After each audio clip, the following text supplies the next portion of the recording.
ఏమండి, ఇక్కడ ఉన్నారు కదా నాతోటి సహా, నేను 5వ తరగతి 6వ తరగతి చదివే వయసులో, అప్పుడు నాకు ఎంత ఉంటుంది, 10 సంవత్సరాలు 11 సంవత్సరాలు. ఈ వయస్సులో ఉన్నటువంటి నేను ఆర్యన్ ద్రవిడియన్ థియరీని చదివాను. నాకు పాఠ్యాంశంగా పెట్టారు, అది రాస్తే నాకు మార్కులు వేశారు. ఆ మార్కుల కోసం నాకు సంబంధం లేనటువంటి చరిత్రని, ఇందాక పెద్దలు చిర్రావూరు శివరామకృష్ణ శర్మ గారు చెప్పినట్టు, నేను కూడా పాఠ్యాంశంలో ఆ రోజు మార్కుల కోసం దీన్ని రాశాను. మరి ఆర్యన్ ద్రవిడియన్ థియరీ పుట్టించింది ఎవడు? మొట్టమొదట ఎక్కడ ఆర్యన్ ద్రవిడియన్ థియరీ చెప్పబడ్డది? మన దేశంలో కాదు, మన దేశంలో కాదమ్మా. ఆర్యన్ ద్రవిడియన్ థియరీ చెప్పింది లండన్లో. అక్కడ ఆక్స్ఫోర్డ్ యూనివర్సిటీలో మ్యాక్స్ ముల్లర్ చెప్పాడు. ఆ రోజు మొత్తము సభావేదిక అంతా నిండిపోయింది, చప్పట్లు కొట్టారు. ఆ మ్యాక్స్ ముల్లర్కి జ్ఞానోదయం అయింది. తన ఆఖరి పుస్తకంలో నేను రాసినటువంటి ఆర్యన్ ద్రవిడియన్ థియరీ అవాస్తవం అని అతనే పేర్కొంటూ పుస్తకం రాశాడు. ఆ సభలో మనుషులు లేరు. అది లండన్లోనే అయింది, కానీ ఆ సభకి మనుషులు రాలేదు.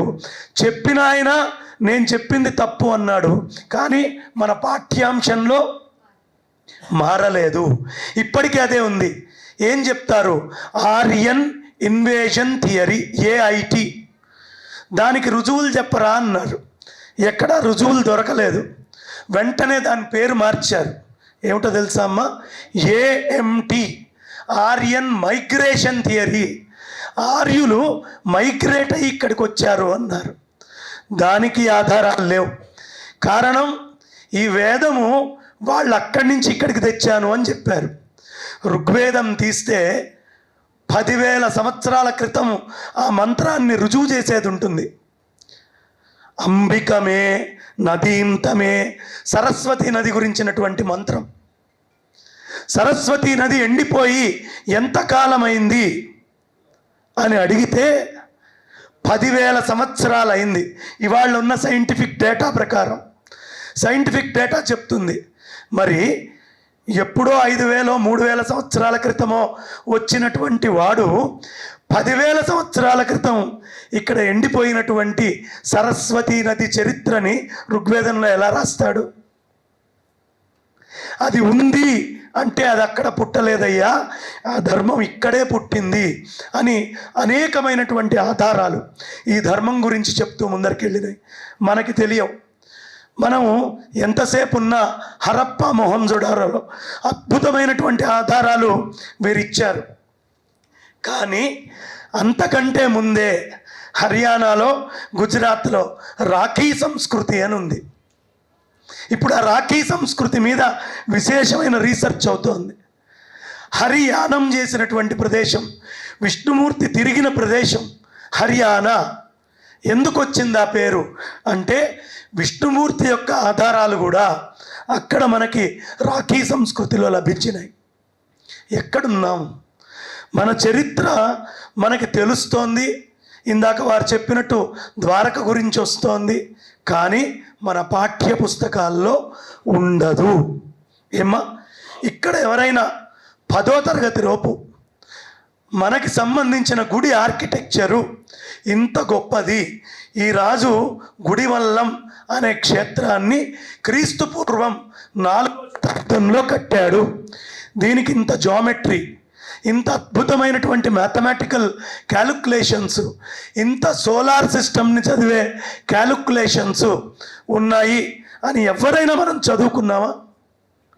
ట్విన్ టవర్స్ గురించి చదువుతాం, కానీ మన వాళ్ళు కట్టింది కంటి ముందుంది, ప్రత్యక్షమైన ఆధారం. మనవాడు ఎలా కట్టాడు మన పిల్లలకి మనం చెప్పం. కలకత్తాలో గుంటూరు మైన్స్ 1.5 కిలోమీటర్ లోపలికి తవ్వి అక్కడి నుంచి అద్భుతంగా మెటల్స్ ఎక్స్కవేట్ చేశారు. ఎప్పుడు 1వ శతాబ్దం. 1 కిలోమీటర్ లోతు భూమిలోకి వెళ్ళాలి అంటే ఎన్ని టెక్నాలజీస్ కావాలమ్మా? ఆక్సిజన్ మెయింటెనెన్స్, లైట్ మెయింటెనెన్స్, వచ్చినటువంటి ప్రోడక్ట్ని ట్రాన్స్పోర్ట్ చేయాలా, తవ్విటి నుంచి అటు తీసుకెళ్ళాలా, మెటల్ని ఎక్స్కవేట్ చేయాలా, ఈ చరిత్ర మనం చెప్పుకోం. కానీ బ్రిటిష్ వాడి దగ్గర రాసి ఉంటుంది, గుంటూరు మైన్స్ 1st శతాబ్దం ఎక్స్కవేటెడ్.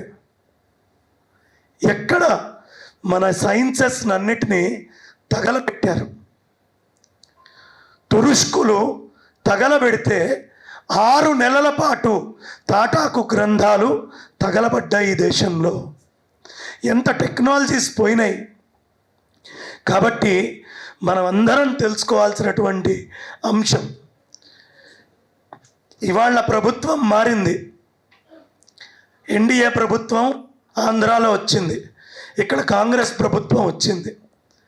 వైకాపా ఉన్నప్పుడు గొడవ చేశాం, ఏమండి రాముడి మెడ తెగింది, లేదండి ఆంజనేయ స్వామి చెయ్యి విరిగింది, రథం తగలబడ్డది, పురోహితుల్ని కొట్టారు. మరి ఆ రోజు గొడవ చేశారుగా, ఇవాళ కేసులు తీయాలి. ఎవడు చేశాడు అనేది వీళ్ళ మీద కూడా బాధ్యత ఉంది. అవన్నీ తీసిందాక హిందువులు మర్చిపోకూడదు. అన్ని విషయాల్ని గుర్తుంచుకొని ఒక కంటిన్యూస్ ప్రాసెస్ లాగా మన యుద్ధం ఉండాలి తప్ప అయిపోయింది మారిపోయింది అని ఆగకూడదు. ఇవే కాదు, ఇంకా అనేకమైన విషయాలు మనం చర్చ చేసుకోవాల్సినవి ఉన్నాయి. అయితే